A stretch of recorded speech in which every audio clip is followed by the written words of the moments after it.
सभी को जय मसीह की। मैं प्रभु का धन्यवाद करता हूँ। एक बार फिर प्रातःकाल परमेश्वर ने हम सभी को अपने पाक पवित्र चरणों में आने का मौका दिया है। हम पिछले दिनों से अनादिकाल का परमेश्वर, अनंतकालीन परमेश्वर के बारे में सीखते आ रहे हैं।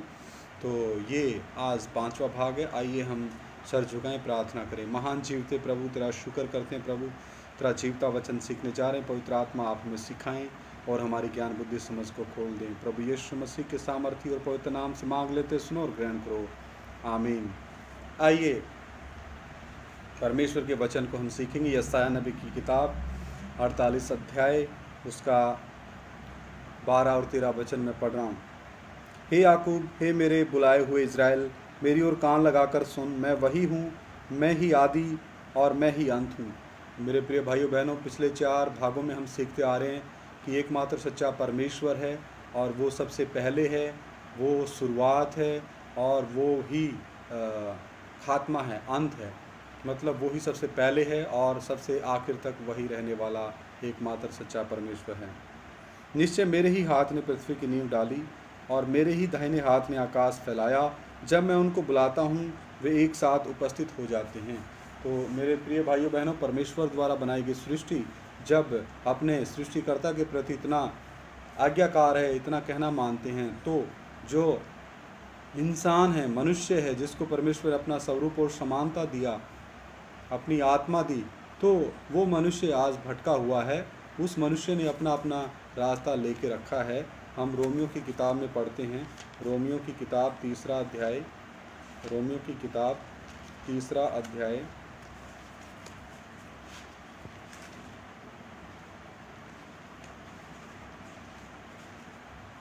The book of Roman chapter 3 10, 11, 12। Romeo की पत्री 3 अध्याय 10, 11, 12 वचन में पढ़ रहा हूँ। जैसा लिखा है, कोई धर्मी नहीं, एक भी नहीं, कोई समझदार नहीं। तो मेरे प्रिय भाइयों बहनों, आदम के पाप के कारण इस पृथ्वी के ऊपर कोई भी मनुष्य ऐसा नहीं है जो परमेश्वर की नज़र में धर्मी हो और समझदार हो, क्योंकि सभी का पाप में जन्म हुआ है और कोई परमेश्वर का खोजने वाला नहीं है। सब भटक गए हैं, सब के सब निकम्मे बन गए हैं, कोई भलाई करने वाला नहीं, एक भी नहीं। तो इसके पीछे का कारण भी हम देख लेते हैं इसी अध्याय में, रोमियो की पत्री 3 अध्याय 23 वचन। इसलिए कि सब ने पाप किया है और परमेश्वर की महिमा से रहित हैं। इसके पीछे मुख्य कारण मेरे प्रिय भाइयों बहनों, बुजुर्गों, माताओं, पिताजी के समान उम्र वालों, बेटियों के समान उम्र वाली मेरी जो बेटियां हैं, जो मेरे हम उम्र भाई बहन हैं, सभी को इसका ज्ञान होना आवश्यक है कि इसके पीछे का कारण क्या है। वही आदम का पाप, जो हर मनुष्य के जन्म से ही उसको विरासत में मिलता है। तो अनंतकालीन परमेश्वर के बारे में और हम अधिक जानेंगे। आइए एक बार और हम यशायाह नबी की किताब 42 का 5 वचन पढ़ते हैं। यशायाह नबी की किताब 42 अध्याय का 5 वचन। परमेश्वर जो आकाश का सृजने और तानने वाला है, जो उपज सहित पृथ्वी का फैलाने वाला और उस पर के लोगों को सांस और उस पर के चलने वालों को आत्मा देने वाला यहोवा है, वह यों कहता है। तो मेरे प्रिय भाइयों बहनों, इस पृथ्वी को भी बनाने वाला है वो परमेश्वर, और इस पृथ्वी को फैलाने वाला है, और इस पृथ्वी के ऊपर हम मनुष्यों के लिए फसल उपजाने की भी क्षमता परमेश्वर की तरफ से ही है। ये गुण पृथ्वी को परमेश्वर ने दिया है, उस मिट्टी में उपजाऊपन परमेश्वर ने दिया है, और उस पर के लोगों को यानी पृथ्वी के लोगों को सांस, और उस पर के चलने वालों को यानी पृथ्वी के ऊपर चलने वालों को आत्मा देने वाला यहोवा है।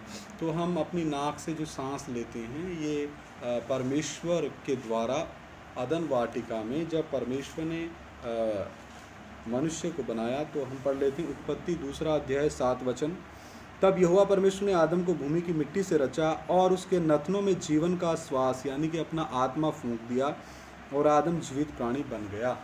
तो हमारे अंदर आत्मा का रचने वाला परमेश्वर है, और सांस भी परमेश्वर ने दिया है, एक और वचन हम देख लेते हैं, जकरिया नबी की किताब, जकरिया नबी की किताब 12वां अध्याय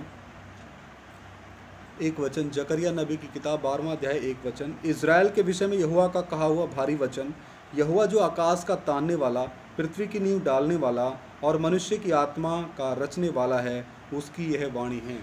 तो मेरे प्रियो भाइयों बहनों, जो मनुष्य की आत्मा का रचने वाला है, तो फिर हम किस शक में पड़े, किस भ्रम में पड़े हैं? क्यों नहीं हम उस अपने आत्मा के पिता, उस एकमात्र सच्चे परमेश्वर के नज़दीक जाते? क्यों? क्या ऐसी बात है? कौन सी चीज़ हमें उसके पास जाने से रोकती है? वो है शैतान, शैतान की शक्तियाँ, पाप, संसार से प्रेम, भाईचारे से प्रेम, रीति रिवाजों से प्रेम, अपने आप से प्रेम, अपने रिश्तेदारों से प्रेम, पत्नी बच्चों से प्रेम।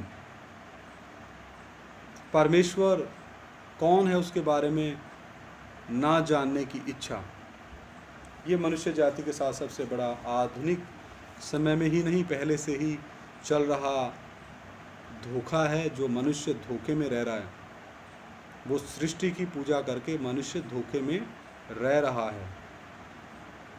सृष्टिकर्ता के नज़दीक आने का उसका मन नहीं है, परमेश्वर को पहला स्थान देना उसका मन नहीं है। पत्नी बच्चों को, माँ बाप रिश्तेदारों को, दुनियावी मित्रों को, दुनिया की संपत्ति को, दुनिया की चमक दमक को, इस संसार से लगाओ। इस संसार के अंदर आधुनिक मनुष्य की जड़ें खूब गई हैं, गहरी चली गई हैं। लेकिन परमेश्वर का वचन कहता है, तुम ना तो संसार से और ना संसार की वस्तुओं से प्रेम रखो।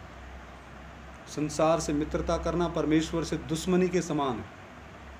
मेरे प्रिय भाइयों बहनों, उस एकमात्र सच्चे परमेश्वर को जानने का मन हमारा होना चाहिए। और परमेश्वर ने इस ना काम, मैं किसी काम का नहीं हूँ, परमेश्वर का मैं दुश्मन था, मैं परमेश्वर का आलोचक था, मैं परमेश्वर की आलोचना करता था, मैं परमेश्वर के वचन का मजाक उड़ाता था, मैं परमेश्वर के लोगों से नफ़रत करता था, मैं प्रभु यीशु मसीह के नाम से नफ़रत करता था। लेकिन आज परमेश्वर की दया से, परमेश्वर के फजल से, परमेश्वर के अनुग्रह से, परमेश्वर की कृपा से, परमेश्वर की आत्मा की दया के कारण और उस अनुग्रहकारी गुण के कारण परमेश्वर ने मेरे ऊपर दया किया। और अप्रैल 2013 से परमेश्वर ने आज तक मुझे चलाया और वो सिखाता आ रहा है, और परमेश्वर मुझे आखिरी सांस तक संभालेगा भी। आज मैं उसकी महिमा में, उसकी तारीफ़ में, उसकी स्तुति में, उसके आदर में, उसके गुणगान में, जहाँ कहीं भी मुझे मौका मिलता है, मैं उस मौके से चूकता नहीं हूँ, क्योंकि वो मेरा करता है, वो मेरा उद्धार करता है, वो मेरी आत्मा का बनाने वाला है, वो मेरे नाक में सांस डालने वाला है। उसने मुझे ये शरीर दिया, आत्मा दिया, प्राण दिया, शरीर दिया, उसने ही मुझे सांस दी, उसने ही मुझे इस पृथ्वी पे आने का दिन नियुक्त किया, और मेरे आखिरी इस पृथ्वी पर दिन कब होगा वो जानता है। वो मेरा करता है, वो मेरा पिता है, वो मेरा अब्बा है, वो मेरा परमेश्वर है, वो मेरा उद्धार करता है। तो मेरे प्रिय भाइयों बहनों, परमेश्वर चाहता है इसी तरीके से हर एक मनुष्य, हर एक भाई बहन, बुजुर्ग, नौजवान, बच्चे, सब उसके साथ अपना व्यक्तिगत रिश्ता कायम करें, उस व्यक्तिगत रिश्ते में दिन प्रतिदिन बढ़ते जाएं। एक और वचन देख के हम प्रार्थना करेंगे। यशायाह नबी किताब 40 अध्याय उसका 26 वचन। यशायाह नबी की किताब 40 अध्याय और उसका 26 वचन।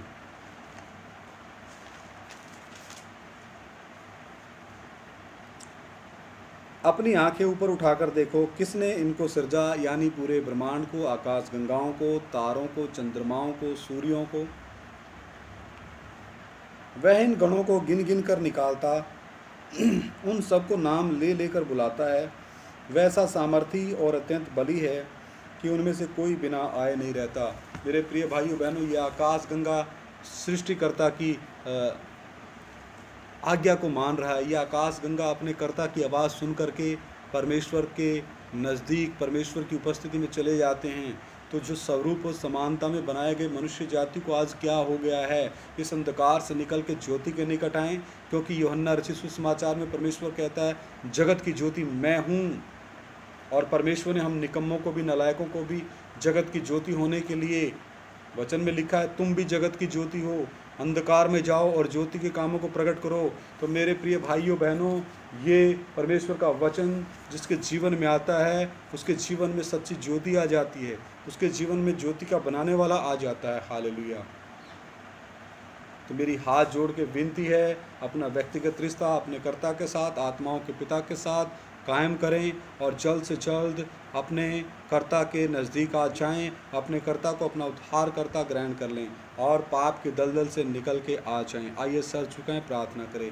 महान जीवते प्रभु, तेरा शुक्र करते हैं थोड़ी देर तेरा वचन सीखने के लिए आपने कृपा दिया, और गहराई से पिता परमेश्वर आप हमें सिखाएं कि जो वचन खुदावन जो भी भाई बहन बच्चे बुजुर्ग नौजवान सुने, पवित्र आत्मा आप उनको कायल करें, आप उनसे बातें करें और वो भी प्रभु यीशु मसीह को अपना प्रभु और उद्धारकर्ता करके ग्रहण कर लें, और इस संसार से नाता, शैतान से नाता, रीति रिवाजों से नाता, और प्रभु इस दुनिया के मोह माया से नाता, और इस संसार के जाल से नाते और मिस्र से प्रेम को छोड़ दे। मेरे परमेश्वर तेरा नाम महिमा पाए। सारा आदर महिमा जलाल तेरे नाम को देते हुए प्रार्थना हमारे उद्धार के कर्ता प्रभु यीशु मसीह के सामर्थ्य और पवित्र नाम से मांग लेता हूँ, सुनो और ग्रहण करो, आमीन।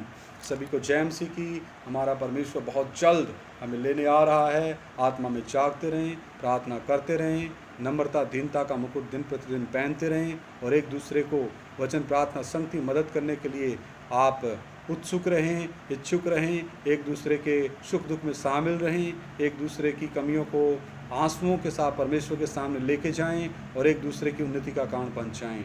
मारा नाथा।